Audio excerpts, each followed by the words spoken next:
सबसे पहले आप सभी को महाशिवरात्रि की बहुत सारी शुभकामनाएं। पूरा देश महादेव के रंग में रंगा हुआ है। शिवालयों में श्रद्धालुओं की भारी भीड़ है। हर शहर हर गांव में शिव बारात निकाली जा रही है। महादेव के भक्त खुशी से झूम रहे हैं, पर्व मना रहे हैं। आपको 12 ज्योतिर्लिंग के दर्शन करवाते हैं, उसके बाद आपको अलग अलग शहरों की लाइव तस्वीरें भी दिखाएंगे। काशी से लेकर बैद्यनाथ से लेकर केदारनाथ से लेकर अलग अलग ज्योतिर्लिंग में क्या फिलहाल माहौल है और कैसे वहां पर शिवरात्रि मनाई जा रही है। 12 शिवलिंग की तस्वीरें मैंने आपके सामने रख दी हैं। 12 ज्योतिर्लिंग के दर्शन कर लीजिए। 12 ज्योतिर्लिंग के दर्शन हम आपको इंडिया डेली पर दिखा रहे हैं। सोमनाथ से लेकर जो भी 12 ज्योतिर्लिंग हैं उनकी तस्वीर हमने यहां आपके सामने रख दी है। सोमनाथ से लेकर मल्लिकार्जुन, महाकालेश्वर, ओंकारेश्वर, काशी विश्वनाथ, त्रयंबकेश्वर, बैद्यनाथ, नागेश्वर, इसके अलावा भीमा शंकर, केदारनाथ, रामेश्वरम, घुश्मेश्वर, जितने भी शिवालय शिवलिंग हैं, जितने भी ज्योतिर्लिंग है 12 इस देश में, उनकी तस्वीर हमने आपके सामने रख दी है। जरा फुल स्क्रीन तस्वीर आप देखिए। ये 12 ज्योतिर्लिंग है जिन्हें बहुत ही पावन, अद्भुत और अलौकिक माना गया है। चाहे वो सोमनाथ की बात हो, मल्लिकार्जुन की बात हो, महाकालेश्वर की बात हो, ओंकारेश्वर की बात हो, केदारनाथ की बात हो, भीमा शंकर की बात हो, काशी विश्वनाथ, त्रयंबकेश्वर, बैद्यनाथ, नागेश्वर, रामेश्वरम और घुश्मेश्वर ज्योतिर्लिंग।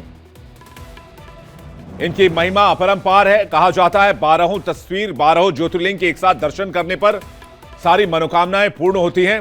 तो ज्यादा से ज्यादा इस तस्वीर को आप अपने परिवार और दोस्तों को शेयर कीजिएगा और साथ ही साथ 12 ज्योतिर्लिंग के एक साथ दर्शन के लाभ लीजिए और साथ ही साथ इसे और लोगों तक भी पहुंचाइए। देश भर में महाशिवरात्रि की धूम है। 12 ज्योतिर्लिंग में श्रद्धालुओं की अपार भीड़ है। हर शिवालय इस समय भक्तों से भरे पड़े हैं। उज्जैन के महाकाल मंदिर के पट श्रद्धालुओं के लिए मंगलवार रात 2:30 बजे तक खोले गए थे।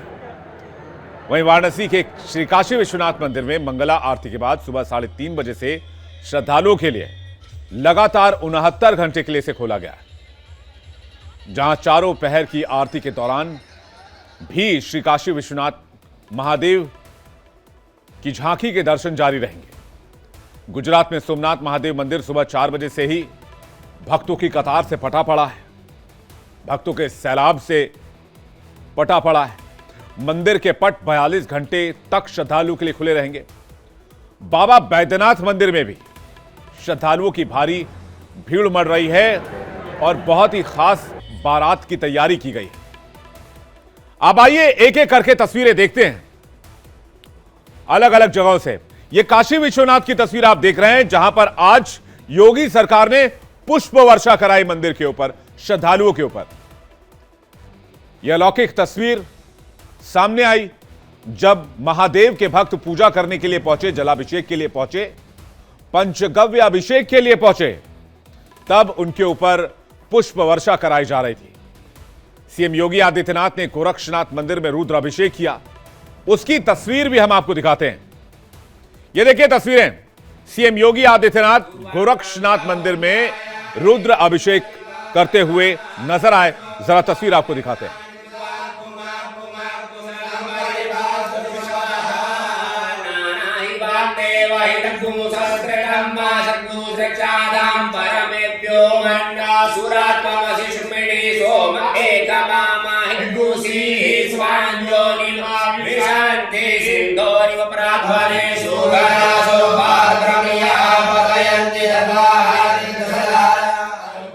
साथ ही महाकाल मंदिर की अगर बात की जाए तो यहां भी श्रद्धालुओं की भारी भीड़ है।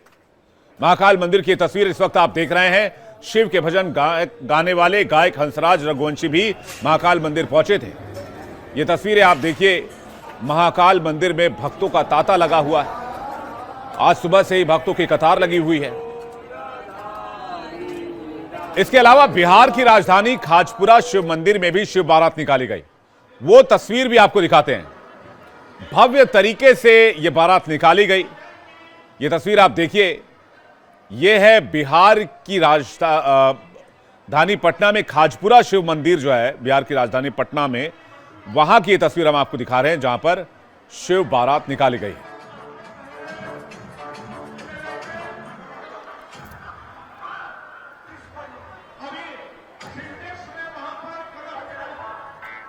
और अब आपको तस्वीर दिखाते हैं दिल्ली से, जहां पर रेखा गुप्ता महाशिवरात्रि के अवसर पर शिव बारात कार्यक्रम में पहुंची हैं। तस्वीरें आप देखिए, दिल्ली के सीएम रेखा गुप्ता की यह तस्वीर, जहां पर वो शिव बारात कार्यक्रम में शामिल होने के लिए पहुंची हैं। और दिल्ली की नई सीएम जो दिल्ली में महाशिवरात्रि के अवसर पर एक कार्यक्रम में शामिल होने के लिए पहुंचे हैं। वहीं शिवरात्रि की धूम जम्मू कश्मीर के अनंतनाग में मातंड सूर्य मंदिर में भी देखने को मिला। तस्वीरें आप देखिए, अनंतनाग की तस्वीर। इससे पहले आपने अनंतनाग से खबर क्या सुनी होगी कि भाई फलाना हमला हो गया, ये हो गया, वो हो गया, लेकिन अनंतनाग में मार्तंड सूर्य मंदिर में तस्वीर सामने आई है। महाशिवरात्रि के अवसर पर न सिर्फ मंदिर को सजाया गया, बल्कि यहां पर सुबह से ही भक्त पहुंचने लग गए थे। आस्था का सैलाब दिख रहा था और पूजा अर्चना करने के लिए, जलाभिषेक करने के लिए महादेव का भक्त लगातार आते रहे। इस बार की महाशिवरात्रि भी बेहद खास बताई जा रही है। कहते हैं महासंयोग बना है और यह महासंयोग 149 साल के बाद आया है। इस महाशिवरात्रि पर सूर्य, बुध और शनि एक साथ कुंभ राशि में स्थित हैं। इन तीन ग्रहों की युति और महाशिवरात्रि का यह संयोग 2025 से पहले साल 1865 में बना था। ज्योतिष शास्त्र की माने तो शुक्र अपनी उच्च राशि मीन में है, साथ ही राहु भी उपस्थिति है जो एक शुभ योग का निर्माण करता है। इसके अतिरिक्त सूर्य और शनि कुंभ राशि में होंगे। सूर्य शनि के पिता हैं और कुंभ शनि की राशि है। इस तरह सूर्य अपने पुत्र शनि के निवास में, वहीं शुक्र मीन राशि में अपने शिष्य राहु के साथ है। इसलिए यह संयोग बेहद खास बताया जा रहा है।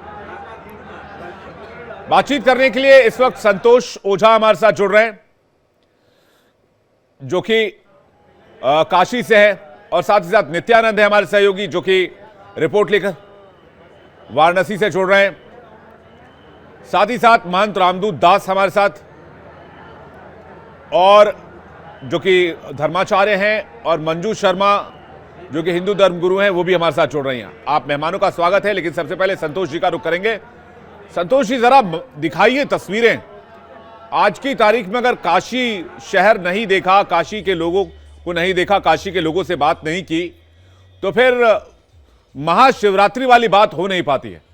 वहां जरा तस्वीर दिखाइए और लोगों से बात कीजिए। एकदम सही बात है कि यदि काशी नहीं आए तो महाशिवरात्रि का मतलब कोई नहीं होगा। ये गदौलिया चौराहा है और इस गदौलिया चौराहे पे इस समय भक्तों की भीड़ है, या ये कहा जाए कि भक्तों का रेला है। सबकी अभिलाषा, सबकी लालसा सिर्फ एक कि वो शिव की बारात को देखें, शिव में अपने को करें और बारात से लोग अभिभूत हो जाए। सबसे जो बड़ी बात होती है वो ये होती है कि 12 ज्योतिर्लिंग, जैसा आपने दर्शन अभी कराया सबको, 12 ज्योतिर्लिंगों में काशी विश्वनाथ का अपना खास महत्व है। वजह ये बनता है कि काशी भी एकमात्र ऐसी जगह है जहाँ गंगा उत्तरवाहिनी होती है और गंगा भगवान शिव के मस्तक पे विराजती है। स्वाभाविक सी बात है कि उत्तरवाहिनी की गंगा होने के कारण काशी का महत्व अपने आप में है। मोक्ष नगरी माना जाता है और इस मोक्ष नगरी की जो सबसे खास बात होती है वो ये कि लोग यहाँ पे मोक्ष की कामना से आते हैं। कहाँ से आप आई हैं? तेलुगु। अच्छा, तेलुगु। हिंदी जानती हूँ। कैसा महसूस कर रही है? How to feel? दर्शनम बागा। देखिए, इनको हिंदी नहीं आती है, हम आइए से बात करते हैं। कहाँ से आए हैं आप लोग? मुंबई से आई, तो बैठी हुई है यहाँ पे। किस बात का क्या इंतजार कर रही है? बारात के लिए। बारात तो आपने खूब सारा देखा होगा, क्या इस बारात में खास होता है? अच्छा, शिव बारात नहीं देखा, तो क्या क्या आपकी अभिलाषा है, क्या भगवान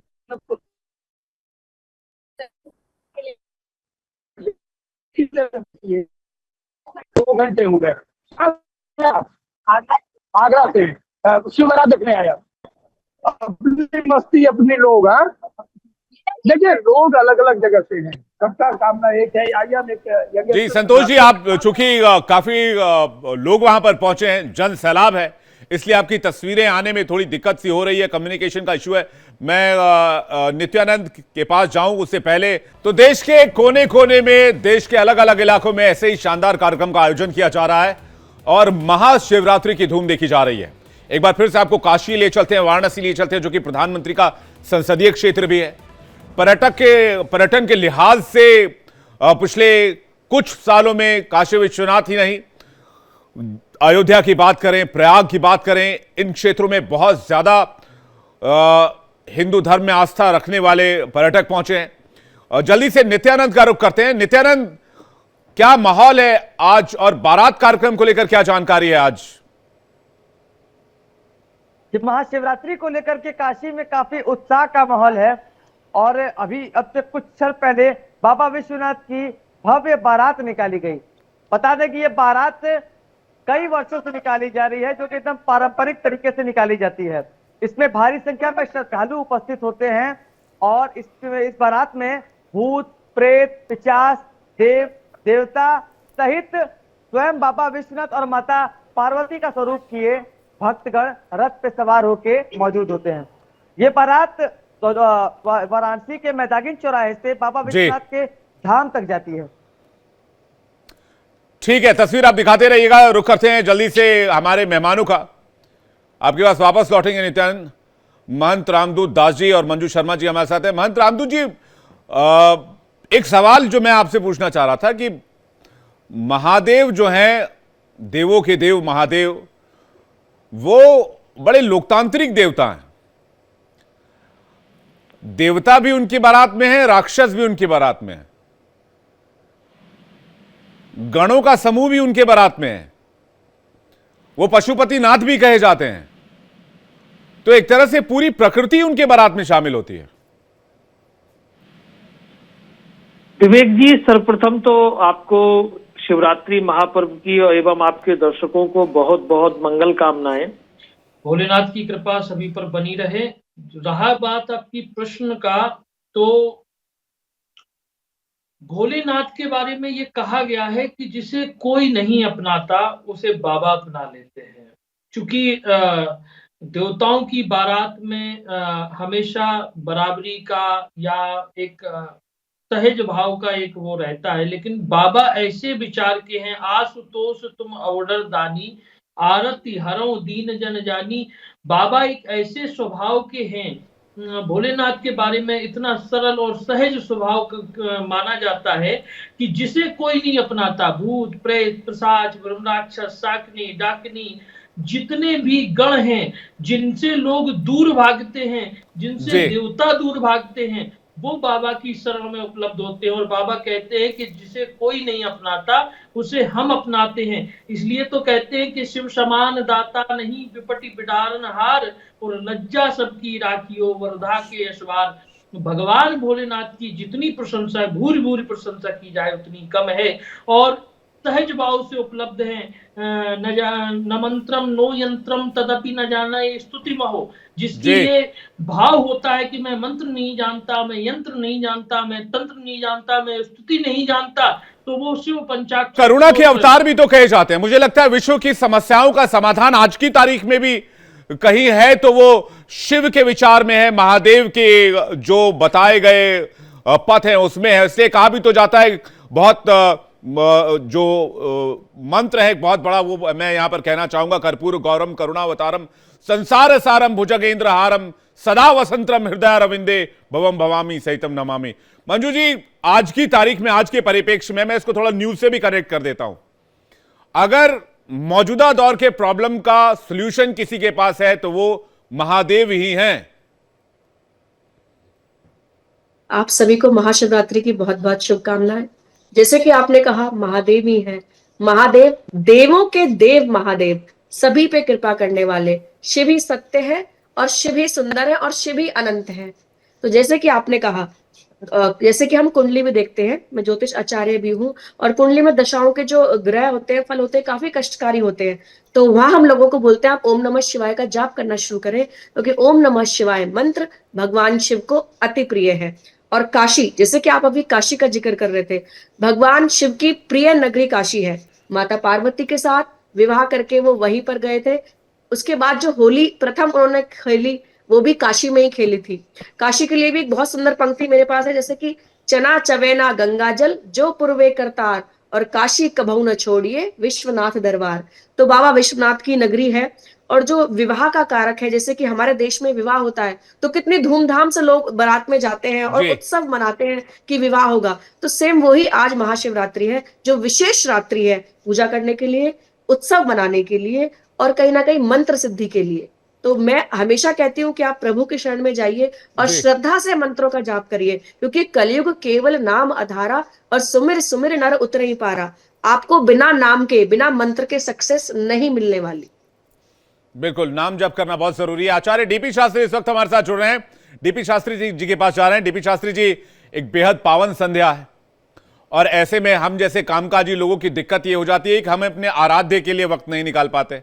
अब शाम में मैं अपने दर्शकों से, आपसे और दुनिया भर से मुखातिब हूं, लेकिन वक्त नहीं मिल पाता। मेरे से करोड़ों कामकाजी लोग होंगे जो शिव की साधना करना चाहते हैं, आज की तारीख में स्पेशली महाशिवरात्रि के दिन अभी पूजा करना चाहते हैं, और अगर ना कर पा रहे हो तो क्या उपाय आप बताएंगे?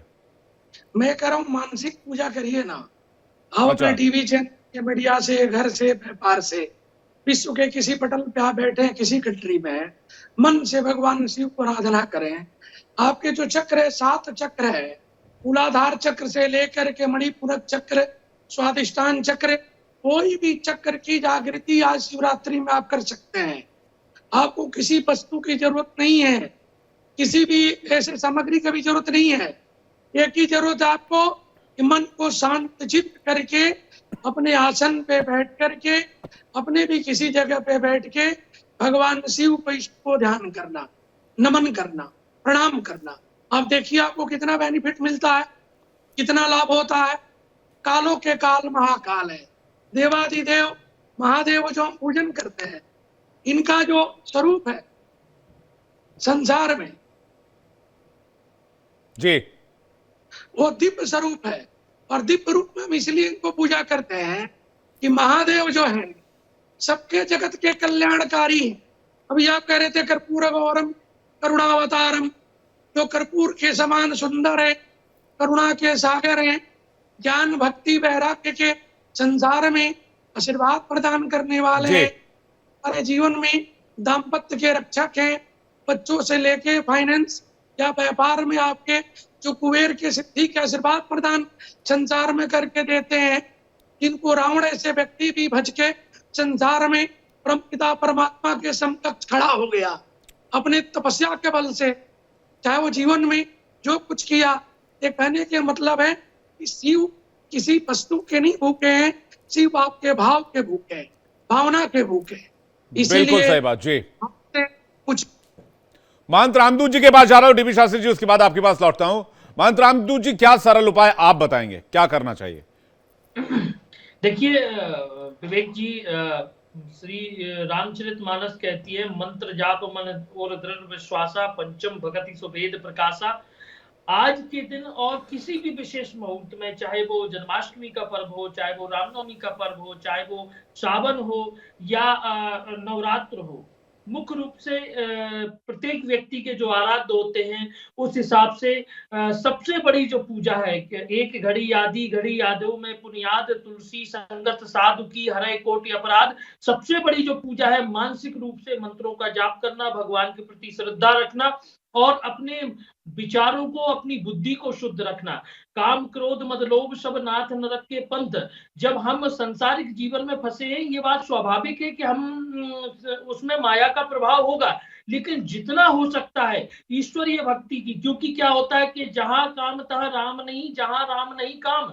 जब भगवान की कृपा हो जाती है तो माया का प्रभाव हमारे ऊपर कम होता है। जैसे कि आपने पहले भी एक प्रश्न किया कि जो कामकाजी व्यक्ति है, जो कामकाज में फंसे हैं, वो नहीं कर पा रहे हैं, तो उनके लिए मनसा वाचा कर्मणा 3 प्रकार की पूजाओं का विधान है। अगर आप जहां है, जिस वेश में है, जिस परिवेश में है, जिस स्थिति में है, यानी कि वाणी से और कर्म से जी, उस स्थिति में भी अगर भगवान को भजते हैं तो बिल्कुल ही आपका कल्याण संभव है।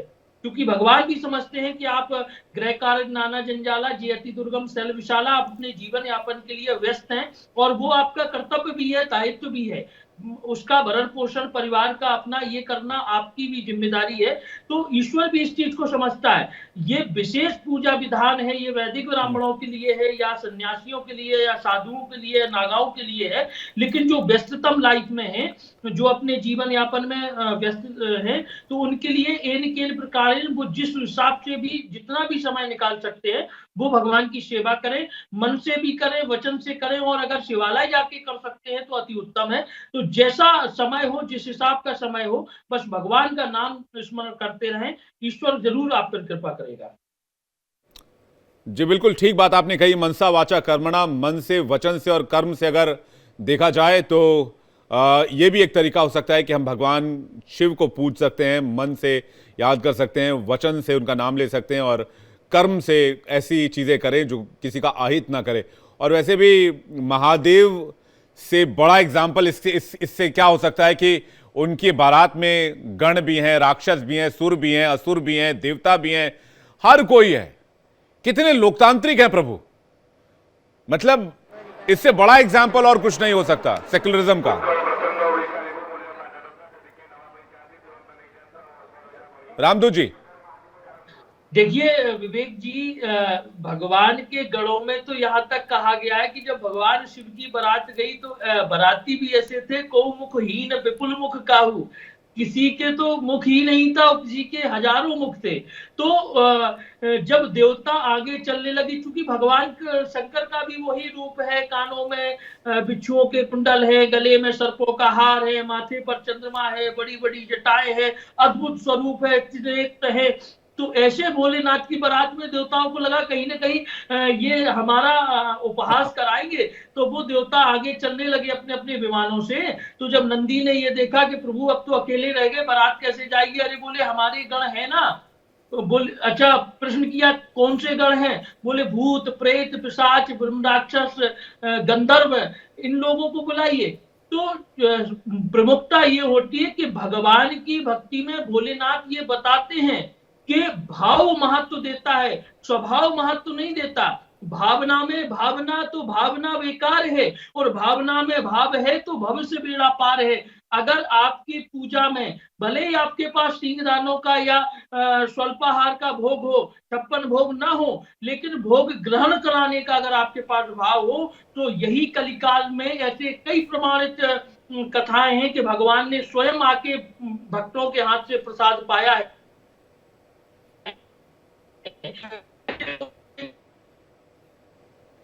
वो सारा धाम निरर्थक होता है। अब जल्दी से मंजू जी के पास चलते हैं, क्योंकि मंजू जी ज्योतिषाचार्य भी हैं, ज्योतिष भी जानती हैं। उसके बाद में संतोष जी आपके पास आ रहा हूं और नित्यानंद आपके पास आ रहा हूं। मंजू जी, अब मैं आपसे राशि के हिसाब से, आपने चूंकि दिन भर कई लोगों को आपने बताया होगा, कई लोगों को जानकारी दी होगी, 12 राशियों के हिसाब से एक सरल उपाय महादेव की पूजा करने से जिससे महादेव प्रसन्न होंगे और माता पार्वती प्रसन्न होंगी। मैं शुरुआत मेष राशि से कर रहा हूं। मेष राशि, मंजू जी। देखिए, मेष राशि वाले जितने भी जातक हैं, जैसे कि राशि के उपाय मैंने अपनी पहली वीडियो में बताए हैं। सबसे पहले मेष राशि वाले फूल चढ़ाएं, बेलपत्र चढ़ाएं, क्योंकि भगवान शिव मात्र एक लोटा जल और बेलपत्र से प्रसन्न होने वाले देव हैं। लेकिन राशि से पहले मैं एक चीज आपको और बताऊंगी, जैसे कि आपने गणों की बात करी, तो जो नंदी भगवान भोलेनाथ के गण है, वो विशेष रूप से उनकी साधना करते हैं। संस्कृत में नंदी का अर्थ होता है आनंद और प्रसन्नता, यानी कि अगर आप नंदी की सेवा भी करें, उन्हें हरा चारा खिलाएं, 12 राशियों में से कोई भी हो जाता चाहे उसमें, ये हम स्पेशली मेष राशि की बात नहीं कर रहे, तो अगर वो हरा चारा खिलाएं, नंदी की सेवा करें, तो भी आपको पूजा का पूर्ण फल प्राप्त होता है। तो जैसे कि अभी हमने आपको कहा कि मेष राशि को अगर भगवान भोलेनाथ का आशीर्वाद प्राप्त करना है, तो वो बेलपत्र और एक लोटा जल और चंदन अवश्य ही भोलेनाथ को अर्पित करें। ऐसा करने से उनके सारे कार्य बन जाएंगे। मंजू जी, वृष राशि वालों को क्या कहेंगे आप? जी, वृष राशि वालों को क्या कहेंगे आप? जी, वृष राशि के जातक ओम नागेश्वराय नमः मंत्र का जाप करें और भगवान शिव को फूल चढ़ाएं। चमेली के फूल चढ़ाने से उनके सारे कार्य स्वतः ही बन जाएंगे। उपाय बहुत छोटे हैं, लेकिन उनका असर पूरा ही आपको मिलने वाला है। और एक बात और है, जितनी आपकी श्रद्धा, जितनी विश्वास होगा, वैसे ही आपको उनका फल मिलेगा। जाकी बिल्कुल। रही भावना जैसी, प्रभु मूरत देखी तिन तैसी। और जैसे कि अभी शास्त्री जी ने मंत्रों के बारे में बात किया, तो एक मंत्र है कि आप 3 बार महादेव महादेव बोले। महादेव महादेव महादेवेति वादनम वत्सव गौरीव गौरीशु धावन्ते मनु धावती। अगर आप 3 बार हर हर महादेव का जयकारा लगाते हैं तो भगवान शिव, शास्त्रों में ऐसी मान्यता है, स्वयं सब चीज छोड़ के आपके पीछे भागना शुरू कर देते हैं। मिथुन राशि के तो बारे में उसके- अब मैं राशियों की बात हुई तो जल्दी से राशियां खत्म कर लेते हैं, बाकी ठीक है, बोलेंगे बाकी मैं राशियों आपको से बताती हूँ। नाइंसाफी उसके हो बाद गई। मिथुन राशि वाले जी। जातक सभी महादेव की पूजा करें और उन पर गन्ने का रस जरूर अर्पित करें। उसके बाद मैं करूंगी कर्क राशि की कर्क बात। राशि, बिल्कुल। कर्क राशि पर चंद्रमा का आधिपत्य है और भगवान महादेव ने चंद्रमा को मस्तक पर अपने स्थान दिया है। तो आप सभी ओम नमः शिवाय का जाप करें और भगवान शिव का कच्चे दूध से रुद्राभिषेक करें। अब हम बात करेंगे सिंह राशि की। सिंह राशि के लोग सभी कन्नेर के फूल भगवान शिव पर चढ़ाएं और शिव चालीसा का पाठ करें, क्योंकि अभी सिंह राशि वालों पर 29 मार्च के बाद शनि की ढैया भी लगने वाली है। तो इस उपाय को करने से उन्हें कहीं ना कहीं आराम मिलेगा और शनिदेव उन्हें कम कष्ट देंगे। अब हम करेंगे छठी राशि यानी कि कन्या राशि की बात। और कन्या राशि वाले भगवान शिव पर बेलपत्र चढ़ाएं और पंचाक्षरी मंत्र, जो कि भगवान शिव को अति प्रिय है, ओम नमः शिवाय का जाप करें और हरे रंग के फल जरूर चढ़ाएं। इसके अलावा मैं बात करूंगी सातवीं राशि, सातवीं तुला राशि राशि। की, जो है तुला राशि। तुला, बिल्कुल। जी, तो तुला राशि वाले दूध, घी और शहद शिवलिंग पर जरूर चढ़ाएं, केसर डालें। ऐसा करने से उनके सारे कार्य बनेंगे। और अगर वृश्चिक राशि की बात करें तो वृश्चिक राशि वाले भी लाल रंग का चंदन चढ़ाएं या भगवान शिव पर लाल फूल चढ़ाएं, लाल फल चढ़ाएं और हनुमान चालीसा का पाठ करें, रुद्राष्टकम का पाठ करें, तो उनके कार्य अपने आप बन जाएंगे। और धनु राशि की बात करें तो धनु राशि वाले भगवान शिव पर आज के दिन पीले फूल और पीले फल चढ़ाएं और शिवाष्टक का जाप करें, अपने गुरु की शरण में जाएं, क्योंकि अगर समस्त विश्व का कोई गुरु है तो वो भगवान भोलेनाथ ही है। अब हम बात करेंगे मकर राशि की। मकर राशि वाले सभी भगवान पर बेल का फल चढ़ाएं। बेल पत्र जो होता है फल और धतूरा, उसे चढ़ाने से जो भी आपके जीवन में कष्ट आ रहा है या तिल डालकर आप चढ़ाए तो शनि की 7.5 जो अभी कुछ दिनों की रह गई है वो कहीं ना कहीं समाप्त होगी और आपको मकान और वाहन सभी चीज देके जाएगी। उसके बाद मैं बात करूंगी मकर राशि की। मकर राशि वाले भगवान शिव पर तिल का तेल चढ़ाएं और यानी कि तिल डालकर भी अगर आप दीपक जलाएं 8 दिशाओं में तो आपके सारे कार्य बनेंगे। अब करेंगे हम शनि की मूल त्रिकोण राशि, जो कि 11वीं राशि है कुंभ राशि। और अभी आपने बात करा कुंभ का भी वर्णन हो ही रहा था। तो कुंभ राशि वाले ब्राह्मणों को भोजन कराएं, गरीबों को अन्न और वस्त्र दान करें और रुद्राभिषेक सभी कर सकते हैं। और अंत में जल्दी से मैं आखिरी बात करूंगी मीन राशि की। तो मीन राशि वाले भगवान शिव के मंदिर में सफेद वस्त्रों का दान करें, पीले वस्त्रों का दान करें और अपने गुरु के शरण में जाएं। और जैसे कि हमारे गुरुओं के अपने आश्रम होते हैं या धार्मिक जो धर्म स्थल होते हैं, वहां पताका जरूर लहराए तो आपके सारे कार्य बनेंगे। तो कुल मिला के मैंने आपको पूरी 12 राशियों के बता दिए हैं कि ये बहुत उपाय जल्दी कब से और आपने कैसे बहुत करें। अच्छे तरीके से समझाया और बहुत सरल भाषा में समझाया। जल्दी से चलते हैं काशी और काशी की तस्वीर देखते हैं, जहां पर भगवान शिव के बारात में, मंजू जी आपके पास वापस लौटेंगे, फुल स्क्रीन तस्वीर दिखाते हैं। भगवान शिव के बारात में किस तरह से लोगों की भीड़ उमड़ी है और लोग मस्त होकर झूम रहे हैं और इस त्योहार के उपलक्ष्य में, इस पर्व के, इस महापर्व के उपलक्ष्य में झूम रहे हैं। तस्वीरें काशी से, वाराणसी से दिखा रहे हैं। संतोष ओझा जी लगातार बने हुए हैं हमारे साथ। काशी जल्दी से चलेंगे संतोष ओझा जी के पास। संतोष जी, वहां फिलहाल वहां की तस्वीर दिखाइए और बताइए क्या हो रहा है। हम आपको सीधी तस्वीर दिखा रहे हैं बारात की। ये बारात आ रही है अभी हमसे मुश्किल से ये 150 कदम दूर है और हम इसके साथ साथ भक्तों को दिखाएंगे, लोगों को दिखाएंगे। लोगों में उत्साह है, अजीब सा उत्साह है। सब लोग देखना चाह रहे हैं इस बारात को। ज्यादातर लोग बाहर से हैं और यह बारात पे जो अवलोकन है या ये कहा जाए कि बारात का जो दृश्य है वो अपने आप में अद्भुत होगा, खास होगा। आप हम सुरक्षा कर्मियों को दिखाएंगे तो सुरक्षा कर्मी पूरी तरीके से अलर्ट मोड में है। रोड खाली कराई जा रही है इस बात के लिए कि लोग आराम से बारात गुजर जाए। और एक बार फिर हम आपको बारात की ओर लिए जा रहे हैं। ये सामने जो आप देख रहे हैं ये बारात आ रही है और बारात मुश्किल से 5 मिनट के अंदर यहाँ से गुदौलिया चौराहे से जगह समेत घाट की ओर जाए। और ये कहा जा सकता है कि बारात को देखने के लिए, जैसा कि हम बार बार कह रहे हैं, बारात को देखने के लिए पिछले 2 घंटे, 2.5 घंटे, 4 घंटे से लोग इंतजार कर रहे हैं। अलग अलग शहरों से हैं, अलग अलग से हैं। सबकी लालसा एक बाबा के इस बारात में अपने आप को मानसिक रूप से, शारीरिक रूप से शामिल करें, क्योंकि बारात अपने आप में खास होती है। और बारात के विषय में यदि हम विवेक जी आपको बताएं तो बारात वो चीज होती है जिसमें सद्भाव की बातें होती हैं। तो सबको को आमंत्रित किया जाता है, सबको निमंत्रित किया जाता है, सबका सम्मान किया जाता है। और यही वजह है कि बारात की हो, आज भगवान की हो, स्वाभाविक सी बात है कि उनके तमाम घर, तमाम लोग, ये देखिए किन्नरों की टोली है, ये किन्नर जा रहे हैं। और जो किन्नर अपने आप में खास, ऐसा कहा जाता है किन्नर अर्धनारीश्वर के स्वरूप है। और बारात हमारी ओर लगातार सामने बढ़ रही है, आगे आ रही है, सुरक्षा के साथ भक्तों की भीड़ आ रही है और ये भीड़ लगातार बढ़ती जा रही है। तो एक बार फिर से हम आपको भक्तों की ओर लेकर चलेंगे। भक्तों की स्थिति है, लोग लगातार लालायित है इस बारात को देखने के लिए, बारात के अवलोकन करने के लिए।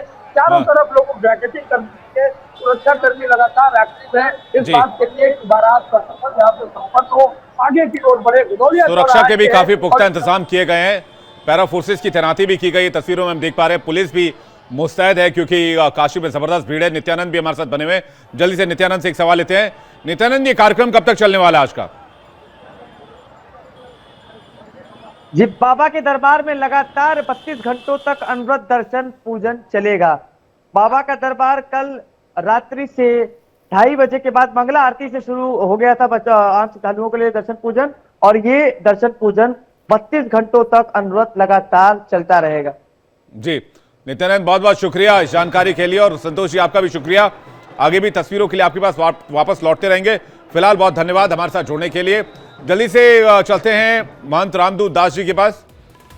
महंत जी, ये इस बार का ये जो महाशिवरात्रि है, ये बेहद खास बताया जा रहा है, और कहा जा रहा है 149 साल बाद ऐसा सहयोग बना है, और ठीक ऐसा ही सहयोग साल 1865 में बना था।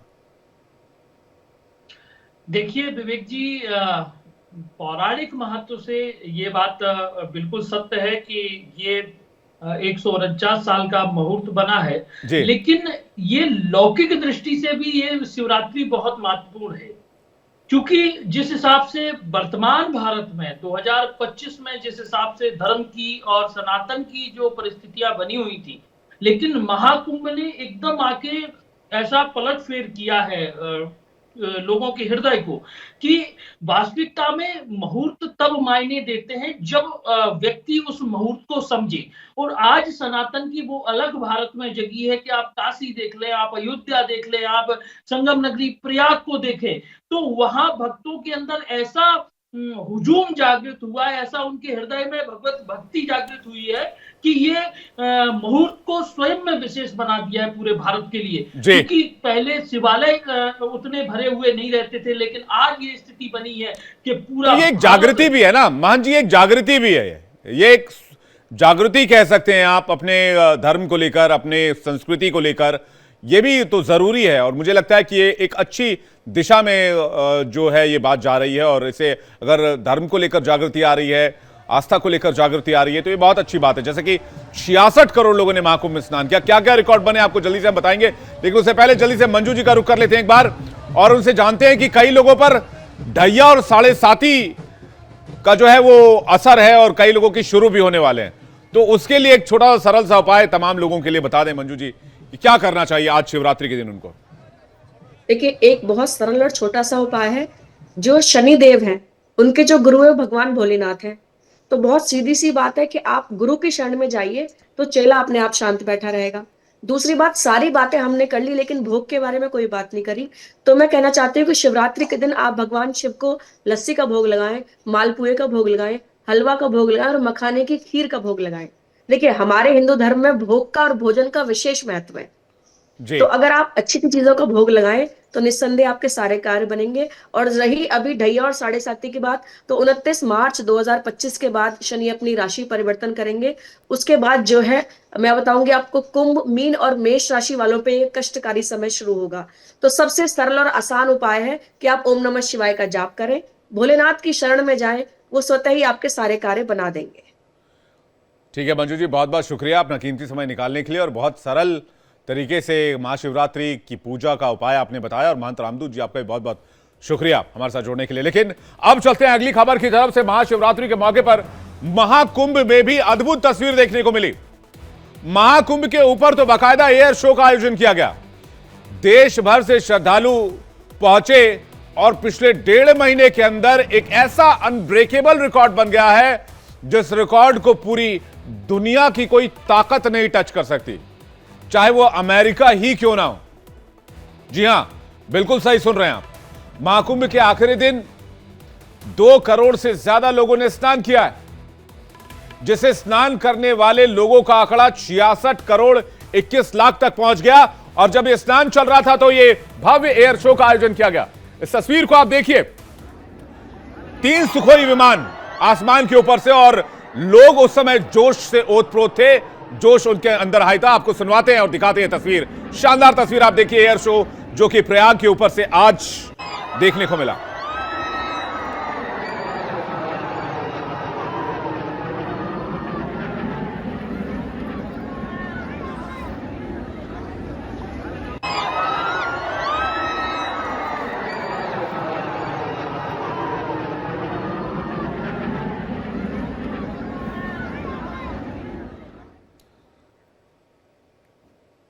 दो करोड़ से ज्यादा लोग पहुंचे हैं। ऑफिशियल आंकड़ा अभी आया नहीं है, हो सकता है संख्या 3 करोड़ तक पहुंच जाए।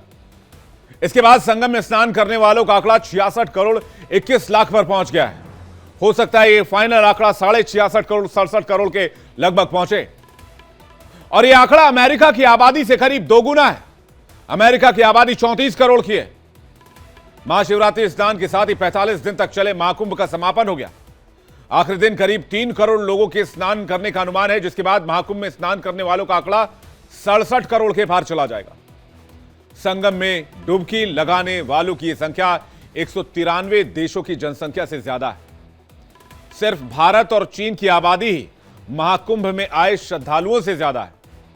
योगी सरकार ने दावा किया कि दुनिया में हिंदुओं की आधी आबादी के बराबर लोग महाकुंभ में स्नान कर चुके हैं, आस्था की डुबकी लगा चुके हैं। महाशिवरात्रि के मौके पर महाकुंभ में आए श्रद्धालुओं को वायुसेना ने आज सलामी दी। आसमान में सुखोई गरजा, कमाल के करतब आज भारतीय जाबाजों ने आसमान में दिखाए। महाकुंभ की आखिरी संध्या आरती के दर्शन भी जल्दी से आपको कराते हैं। यह देखिए, प्रयाग के तट पर महाकुंभ की जो समापन की तिथि थी उसमें इस आरती का आयोजन किया गया था। और यह आखिरी आरती इस महाकुंभ की, जिसकी तस्वीर इस वक्त आप देख रहे हैं, जो अब से थोड़ी देर पहले परफॉर्म की गई।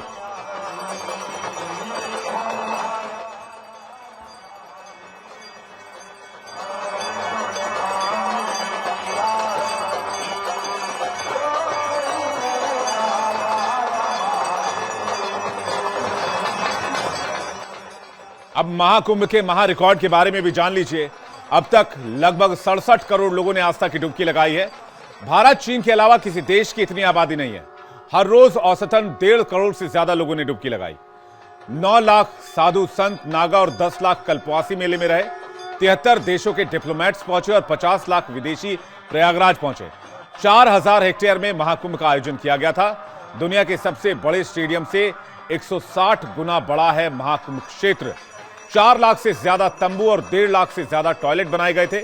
बिजली सप्लाई के लिए 1532 किलोमीटर लंबी लाइन खींची गई। 13,830 ट्रेनों से 30.5 करोड़ श्रद्धालु संगम में लगभग पहुंचे। रिकॉर्ड 650 से ज्यादा चार्टर्ड प्लेन प्रयागराज में उतरे। 7,500 करोड़ खर्च और अर्थव्यवस्था को उत्तर प्रदेश में 3 लाख करोड़ से ज्यादा का फायदा। 24 फरवरी को 21,000 लोगों ने एक साथ झाड़ू लगाकर वर्ल्ड रिकॉर्ड बनाया। 25 फरवरी को 550 से ज्यादा शटल बसें चलाने का वर्ल्ड रिकॉर्ड बनाएगा। 25 फरवरी को 10,000 लोगों ने हैंड प्रिंटिंग का भी रिकॉर्ड बना दिया। यानी ये महाकुंभ अपने आप में इस भारत की छवि को, इस देश के नाम को, इस देश के गर्व को उस सीमा तक लेकर गया जिसकी कोई और देश कल्पना भी नहीं कर सकता। चाहे वो चीन हो, चाहे वो अमेरिका हो, चाहे वो यूरोपियन कंट्रीज हो, या फिर रूस ही क्यों ना। इस तरह के आयोजन और इस तरह के महापर्व की कल्पना और इसको पूरा कर दिखाने की जो दृढ़ता है वो सिर्फ हिंदुस्तान में भारतीयों में ही हो सकती है। वहीं दिल्ली के शालीमार गार्डन में आयोजित शिव बारात में सीएम रेखा गुप्ता शामिल हुई। तस्वीर आपको दिखा रहे हैं। शिव बारात में रेखा गुप्ता पहुंची, कार्यक्रम में हिस्सा लिया और उसके बाद उन्होंने बातचीत भी की। बोलो शंकर भगवान की, मां गौरा पार्वती की बहुत बहुत बधाई। युवा शिव कावड़ सेवा समिति को हर वर्ष की भांति जोरों शोरों से शिव बारात का आयोजन आप सबके माध्यम से यहाँ किया गया। जब कार्यक्रम हर वर्ष की भांति हुआ तो बहन को भी हर वर्ष की भांति आना पड़ेगा। अभी एक कार्यक्रम श्रीनगर में था, वो कह रहे कि हमारे यहाँ आइए। मैं कह नहीं आ पाऊंगी, शेड्यूल टाइट है। आप शालीमार बाग तो जा रही हैं? मैंने कहा भाई शालीमार बाग से मत जोड़ो। ये तो बालक जितना मर्जी बड़ा हो जाए, माँ बाप से बड़ा नहीं होता। तो ये मेरा परिवार है। परिवार में रेखा आज भी आपकी बहन के नाते आई है, मुख्यमंत्री के नाते नहीं आई।